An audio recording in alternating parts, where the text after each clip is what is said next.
What's going on, everybody? The New York Jets just released their first unofficial depth chart of the 2023 season, and you have to take it with a million grains of salt. Remember, last year, Bryce Hall was listed ahead of Ahmad Sauce Gardner on the first release, but we'll take what we can get. So let's take a peek. We'll start with the offensive lines and tight ends. Offensive line, yeah, it looks pretty concerning right now, but this is what we've been seeing at practice. Max Mitchell and Billy Turner have been running with the ones uh, all camp. Now, Dwayne Brown still on the pump. Mekhi Becton has been able to get through like 2/3 of the practices in terms of working with teams. He spent 2 days working just off to the side, and he's got 40 days. I think between Becton or Brown, one of them I'm confident should be available by the start of the season. Offensive tackle still remains my biggest concern on this team. I'm not opposed to adding even another body and doing some overkill there, but they got time. They got time to get it right, especially Brown, who I mean, he played last year with a ripped off rotator cuff, so it's surgically repaired. It's hard to imagine Dwayne Brown is worse with a surgically repaired shoulder than he was with one that was all torn up. In terms of some of the other spots, Lakin and AVT, that's going to be like glue all year, you'd hope. McGovern ahead of Tippmann, you expect the veteran. I think that's still a 50-50 shot.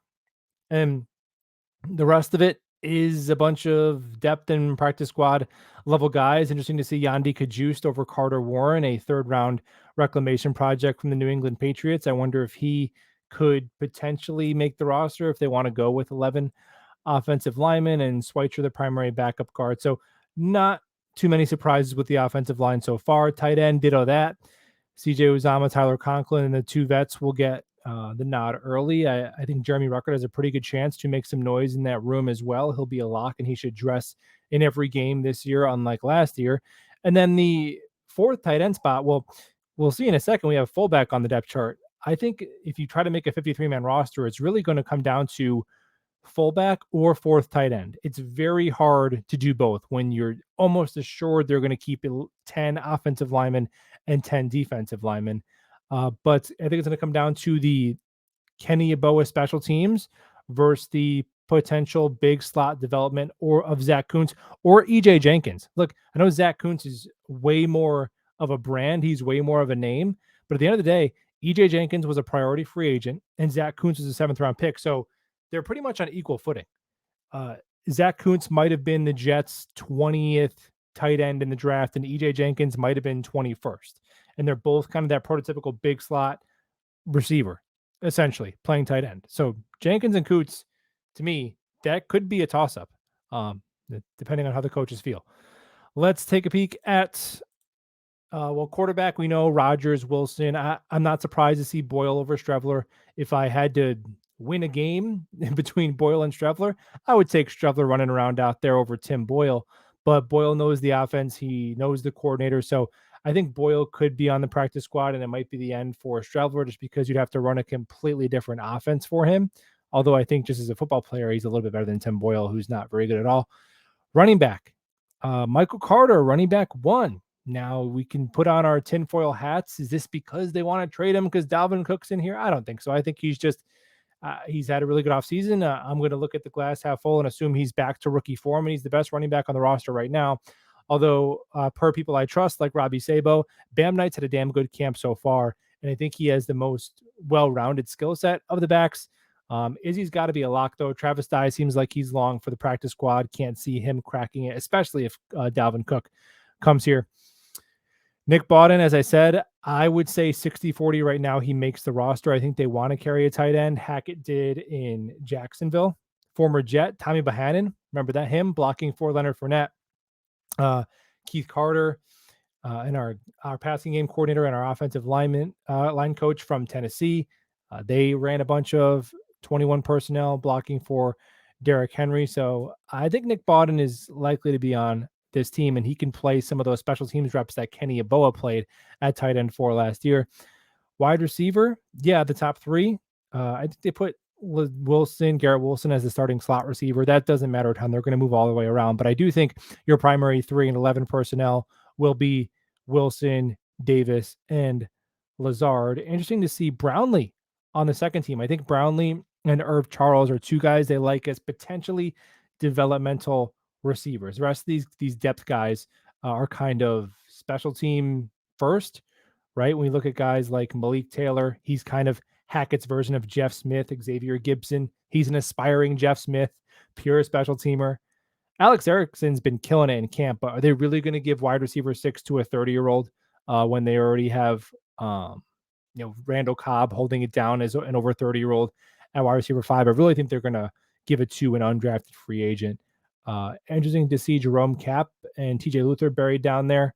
Don't know how much it means, but I do think Jason Brownlee has clearly established himself as right in that mix there. So we'll see. Let's go to the defensive side of the ball. Carl Lawson, Quinn Williams, Al Woods, JFM. Yeah, if I had to put four hands in the dirt on the first play against the Buffalo Bills, those are probably the four I would choose. Although Jermaine Johnson's been running quote unquote with the first team a ton. The way this defensive line rotates, I think starter in quotes means not as much as other positions, right? Because everyone's going to get their opportunities. It's going to be down, distance, matchup oriented. And I must say with Jermaine, I wasn't really buying the Jermaine Johnson breakout hype all spring, not because I don't like Jermaine. I love Jermaine. I just didn't think there were going to be the reps available to him until next year when maybe Carl Lawson and Bryce Huff are gone and he's in year 3. But I think he's just going to be too damn good from what we're seeing in camp to keep off the field. So could he and Lawson see almost a 50-50 split? And then can you imagine how efficient this defensive line is going to be with how rested these guys are? But yeah, that makes sense. And then interesting to see Clemens ahead at edge of Bryce Huff. I think you'd probably want to play him on third downs more than Clemens. I do hope that Clemens bumps inside a lot more. And then we kind of phase Solomon Thomas out of the rotation and Solly only plays if there's injuries. All due respect to Solomon Thomas. Will McDonald, yeah, third stringer. Makes sense. Who are we putting him in front of? This is first world problems, people, on the defensive line. It's as deep a unit as there is in the NFL. Linebackers, Jamie Sherwood, that seems to be his job to lose as the third linebacker. And then how many are they going to keep? There's a bunch of names here, but I think if they keep 4, Zaire Barnes is a 6th round pick, has an inside track. He's had a pretty good camp, and he had a pick off of Boyle the other day. He has the traits to be, I think, an immediate core special teamer. And then if they keep a 5th, your guess is as good as mine between those next 5 names of undrafted free agents, Hamza and Chaz Surratt.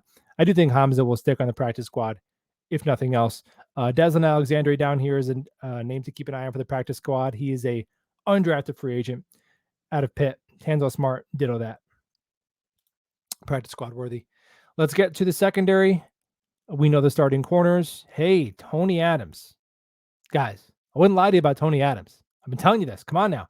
He is your starting free safety. Now, I think this does matter because, number one, it tracks with what we've been seeing at camp. Tony Adams has been running with the first team for the last week and a half. And typically on these kind of early releases, they defer towards the veteran, right? Connor McGovern ahead of Joe Tippmann. Although I think most Jet fans hope by week 1, Tippmann is a starter. I think right now it's Tony Adams' job to lose at free safety. And I believe the plan all along was Tony Adams and Whitehead at safety, and then Chuck Clark kind of filling that Quan Alexander role from last year. But now Amos comes in. He's a good backup, and Sherwood gets a chance to get a promotion. I wonder what they're going to do at backup corner because I think last year Tony Adams made the team partially because he had the flexibility to be an emergency nickel corner, and Jason Pinnock didn't, and that's why he made the team over Pinnock. But if Tony Adams is a full-time starter, do you keep Javelin Guidry so you have a backup slot? Or if Michael Carter got injured, would you put Tony Adams in at nickel and then put Amos in at safety? I don't know. And then also Jarrett Bernard Converse, I didn't know if they would list him as a corner or a safety. He played corner in college. We kind of assumed that it was likely they would go the Pinnock route and transition him to safety.